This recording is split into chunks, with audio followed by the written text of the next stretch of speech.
नमस्कार दोस्तों, श्रेष्ठ शिक्षा न्यूज में आपका हार्दिक स्वागत है। राजस्थान जीके की अगली कड़ी में अपन देखते हैं मिक्स में पुराण। जी हाँ दोस्तों, श्रेष्ठ शिक्षा द्वारा जो संचालित आंगन है उस कार्यालय की मिक्स में पुराण है। किस तरीके से आपको इस पुराण के माध्यम से किसी चीज़ को याद किया जाता है, तो आइए जानते हैं। मिक्स में पुराण का क्या है कि ये रहा मिक्स में पुराण का ये जो पैटर्न है। ये पैटर्न क्या है कि अगर आप खाली पेज देखोगे तो इस तरीके का है, और इसको किस तरीके से इसमें लिखा जाता है हम लोग इसकी चर्चा करने वाले हैं। सबसे पहले बात करते हैं यहाँ पे जो स्टूडेंट है कृष्णा जाट। जी हाँ दोस्तों, तो कि अपन ये पढ़ रहे हैं कि प्रदेश के प्रमुख राजपूत वंश कौन कौन से हैं और क्या इनका विवरण है किस तरीके से। तो पहले इस पेज को 4 टुकड़ों में बांट लिया गया। सबसे पहला जो राजवंश है आपके गोहिल वंश या मेवाड़ वंश, दूसरा है चौहान वंश, और तीसरा है मारवाड़ वंश, और चौथा है कछवाहा वंश। ठीक है दोस्तों, तो अब पहले वंश की बात करेंगे हम किस तरीके से। तो गुहिल या मेवाड़ वंश, गुहिल या मेवाड़ वंश दोस्तों ये राजस्थान के सिसोदिया राजपूत जो है गुहिल वंश में, ये मूल रूप से गुजरात के प्रवासी थे, यानी गुजरात से आए थे। और आपको पता है मेवाड़ उदयपुर साइड में, चित्तौड़गढ़ और ये सारी, तो ये गुजरात पास में है, इसलिए मेवाड़ के जो राजपूत है ये गुजरात के प्रवासी है। उसके बाद बात करते हैं मेवाड़ रियासत राजस्थान की सबसे प्राचीन रियासत है दोस्तों, ये पूछा जा सकता है। उसके बाद मेवाड़ को मेदपाट, प्रागवाट, सीवी जनपद, ये जनपद यानी जिले कहा जाते थे उस समय, कहा जाता है। पूर्व में मेवाड़ की राजधानी मध्यमिका यानी जो वर्तमान में भी चित्तौड़ नगरी है वो थी, और मेवाड़ पर शुरू में मौर्यों ने शासक किया। यानी जैसे अगर अपन ये समझे मारवाड़ में या कछावा वंश या इधर, तो अन्य में तो क्या कि ये आपके मुगल आए थे, इधर शुरू में मौर्यों ने शासक किया। तो इनमें से एक मौर्य था चित्रांग मौर्य। ठीक है दोस्तों, तो चित्रांग मौर्य ने 8वीं शताब्दी में चित्रकूट पहाड़ी पर, चाहे मेसा का पठार कह दे उसको, तो उस पर एक दुर्ग बनाया और वह दुर्ग चित्तौड़गढ़ कहलाया। तो दोस्तों ये आप गुहिल वंश की जानकारी। फिर आगे बढ़ते हैं। तो दोस्तों ये याद कैसे रहता है, मेरे बोलने से, आपके सुनने से, देखने से याद नहीं रहेगा। इसका जो हमारा ये जो त्योहार पुराण है, इसमें जब आप लिखोगे तब आप लिख लिख के वापस लिखोगे तो टीसीएम करोगे तब आपको याद रहेगा। अब बात करते हैं चौहान वंश की। तो शाकंभरी चौहान, शाकंभरी चौहान जो है जानकारी पुराने ज़माने से मिलती है कि ये किस काल से हुए, यानी बिजोलिया शिलालेख में इनकी जानकारी है। और बिजोलिया आप जानते हैं कि बिजोलिया वर्तमान में भीलवाड़ा जिले में स्थित है। उसके बाद यहाँ पर जो ब्राह्मण और जैन मंदिर है और चट्टानों पर उत्कीर्ण शिलालेख मिले हैं।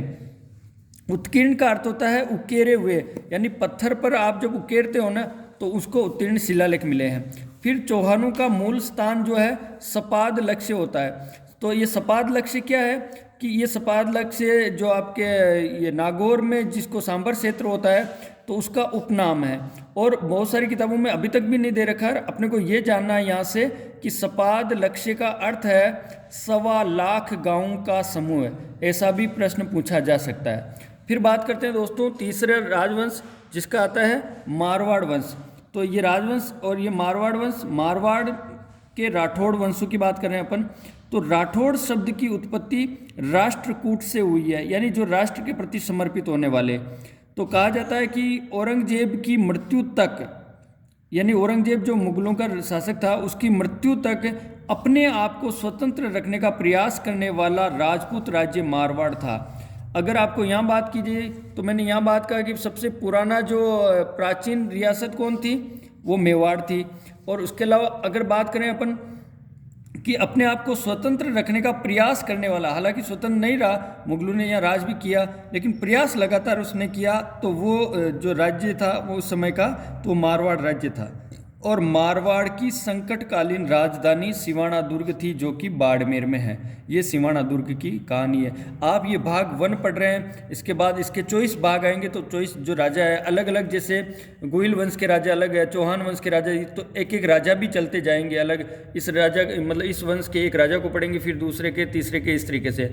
और इनमें जो भी अलग से जो कॉम्बिनेशन होगा उसको अपन यहाँ से समझेंगे। ठीक है, अब बात करते हैं चौथा राजवंश।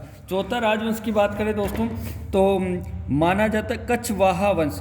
तो कछवाहा वंश का माना जाता है कि कछवाहा वंश प्रभु श्री राम के ज्येष्ठ पुत्र, यानी भगवान श्री राम के जो बड़े वाले पुत्र है कुश, लव और कुश आपने नाम सुने होंगे, तो कुश के वंशज ये माने जाते हैं। और जिनका राज्य ध्वज उस समय राज्य ध्वज पचरंगी ध्वजा था। और आपको अभी भी याद होगा कि पचरंगी साफे के लिए जयपुर प्रसिद्ध है। और कछावा वंश का जो क्षेत्र है वो जयपुर आमेर के किले से ही है। उसके बाद पंचरंगी में कौन कौन से कलर है, तो अगर कंप्यूटर में आप अगर जानकारी रखते हैं तो RGB, रेड ग्रीन ब्लू, इसके अलावा नीला, पीला, लाल, हरा, सफ़ेद, ठीक है।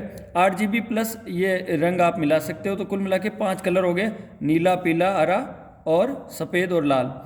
इनका राज्य वाक्य, जैसे अभी भी जैसे पर्यटन विभाग होते हैं, उनका राज्य पधारो हमारे देश, उसी प्रकार उस समय जो ये कछवाहा वंश था, इसका राज्य वाक्य था यतो धर्म है स्तुतो जय, यानी जहाँ पर धर्म है वहाँ जय है। आमेर के कदमी महल में, यानी जो आमेर का जो किला है उसमें एक कदमी महल है, तो कदमी महल में कछवाहा वंश के शासकों का राज्य अभिषेक होता था। आपको पता है कि मेवाड़ में तो कभी कहाँ महाराणा प्रताप का वहाँ हुआ, कभी दबाव में है, कहीं कहीं और करना पड़ा, लेकिन यहाँ पे जो कछवाहा वंश का है तो आमेर के कदमी महल में कछवाहा वंश के शासकों का राज्य अभिषेक होता था। और जो आमेर मतलब जयपुर, तो जयपुर में तोप को अग्नि जंतर कहा जाता था। और अब आप बात करते हैं कि किस तरीके से एक अलग जो चीज़ आती है, तो इसका नाम जैसे आप त्योहार पुराण हमने शुरू में रखा, अब इसका नाम हमने मिक्स में पुराण रख लिया है। इस तरीके से मिक्स में पुराण, यानी इसमें आप जानकारी ले सकते हैं, भर सकते हैं। इसके अलावा जिन राजाओं के नाम के आगे, ये पूर्णतया मतलब एक फाइंड आउट किया हुआ मैटर है कि जिन राजाओं के नाम के आगे राणा महाराणा आता है वह मेवाड़ वंश के थे, और जिन राजाओं के नाम के आगे राव आता था वो मारवाड़ वंश के हैं। इसके अलावा सामान्यतया चौहानों के लिए राज, जैसे पृथ्वीराज, अजय राज शब्द का प्रयोग किया जाता था। तो अब हम जानेंगे कि किस तरीके से इसको याद किया गया और किन किन स्टूडेंट को याद है, आइए जानते हैं। अब हम लोगों ने इनको समझाया है, इनके समझ में आया। तो 4 वंश कौन कौन से हैं? मेवाड़ वंश और चौहान वंश, तीसरा है मारवाड़ वंश, चौथा है कछवाहा वंश। अब जो ये मेवाड़ वंश है, तो मेवाड़ वंश के जो सिसोदिया राजपूत है, ये मूल रूप से कहाँ के प्रवासी थे? गुजरात के दोस्तों प्रवासी थे। इसके अलावा मेदपाट, प्रागवाट और सीवी जनपद किस वंश के या किस राज्य को कहा जाता है? मेवाड़ रियासत को कहा जाता है, या मेवाड़ के।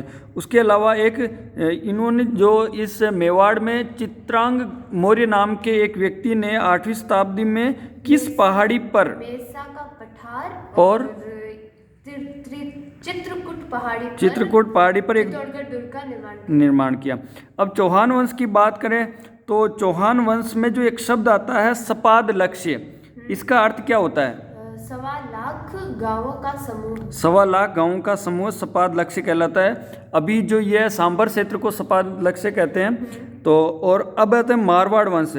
मारवाड़ वंश में मारवाड़ की जो संकटकालीन राजधानी वो कौन सा दुर्ग थी? सिवाना दुर्ग कहाँ पे? बाड़मेर में। उसके अलावा जिन राजाओं के नाम के आगे राणा महाराणा आता है उनका वो किस वंश के कहलाते थे? मेवाड़ वंश। और जिनके आगे राव आता है वो? जिनके आगे राव आता है मारवाड़ वंश।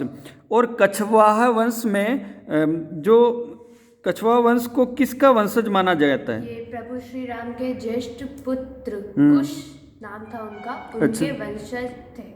अच्छा, उनका जो कछवाहा वंश में राज्य ध्वज जो था पंचरंगी ध्वजा, वो रंग कौन कौन से? लाल, पीला, हरा, नीला, सफेद। और इनका राज्य वाक्य जो था यतो धर्म स्तुतो जय, इसका अर्थ क्या होता है? जहाँ धर्म है वहाँ विजय हमेशा प्राप्त होती है। आमेर के कौन से महल में कछवाहा वंशों का राज्य अभिषेक होता था? ये अग्नि जंतर नहीं, अग्नि जंतर नहीं है, ये कदमी महल। आमेर के कदमी महल। और अग्नि जंतर किसको कहा जाता था इनके राज्य में? जयपुर राज्य में तो तोपों को कहा जाता था। ठीक है दोस्तों, तो आपसे अनुरोध है कि हमारे चैनल को सब्सक्राइब जरूर करें, इस वीडियो को अधिक से अधिक शेयर करें। धन्यवाद।